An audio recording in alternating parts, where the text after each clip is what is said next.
Madame Barthélémy Ruiz et Madame Mouadine. Madame Barthélémy Ruiz, vous avez la parole. Merci, Monsieur le Président. Nous l'avions dit lors de la séance de juillet dernier, la politique de la ville a été repensée. Elle a évolué en tenant compte des 8 dernières années d'exercice et en ajoutant le volet très important de consultation des habitants.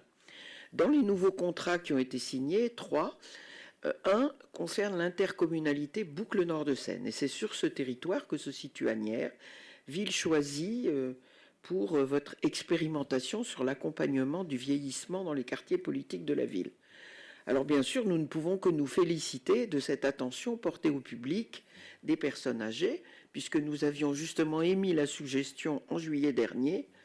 Nous avions dit il serait bien, l'ensemble des documents présentés pour la délibération évoquaient surtout le public jeune et l'insertion, et nous avions suggéré, nous avons dit bon, ce serait bien d'avoir un nouveau point de réflexion sur un public oublié, les personnes âgées, et on pourrait utilement étudier comment mieux aller vers ce public en QPV.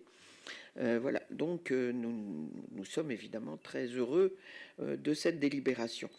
On a juste 2 petites remarques. Une première, c'est que dans l'appel à manifestation d'intérêt de la CNSA, de la Direction générale de la cohésion sociale et de l'Agence nationale de cohésion des territoires, qui date de septembre dernier, on mentionne pas seulement les personnes âgées, mais la perte d'autonomie des personnes âgées et fragiles. Donc là, dans ce que nous propose la délibération aujourd'hui, c'est vraiment tourné vers les personnes âgées.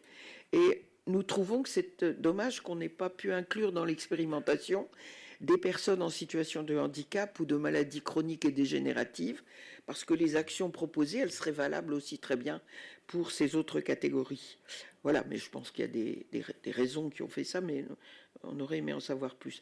Et puis, j'ai juste eu un petit étonnement dans l'énumération des institutions et associations qui participeront au programme.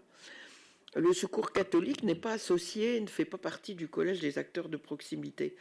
Alors, ça nous a paru une absence d'autant plus curieuse que le siège départemental du Secours catholique est situé à Asnières.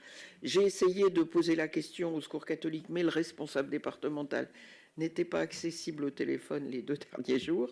Alors je voulais savoir, est-ce qu'ils ont été oubliés ou est-ce qu'ils ont été approchés, qui n'ont pas souhaité participer? Est-ce que vous le savez? Voilà, mais bien sûr, nous allons voter pour cette délibération qui est très positive. Merci. Donc, vous voyez, là aussi, puisque à entendre certains, on ne fait pas grand-chose, mais c'est une expérimentation. Oui, oui. Et que quelques départements, d'ailleurs, ont répondu, ont pris le soin de répondre. Et notre dossier ne devait pas être si mauvais que ça, parce que c'est un des seuls départements sur les 15, sur 110 qui existent, sur les 15 qui ont été retenus de France. Donc voilà, mais c'est vrai, à entendre d'autres membres de votre groupe qu'on fait rien ou pas grand-chose, mais voilà. Madame Tilly, par contre, sur les points de détail soulevés par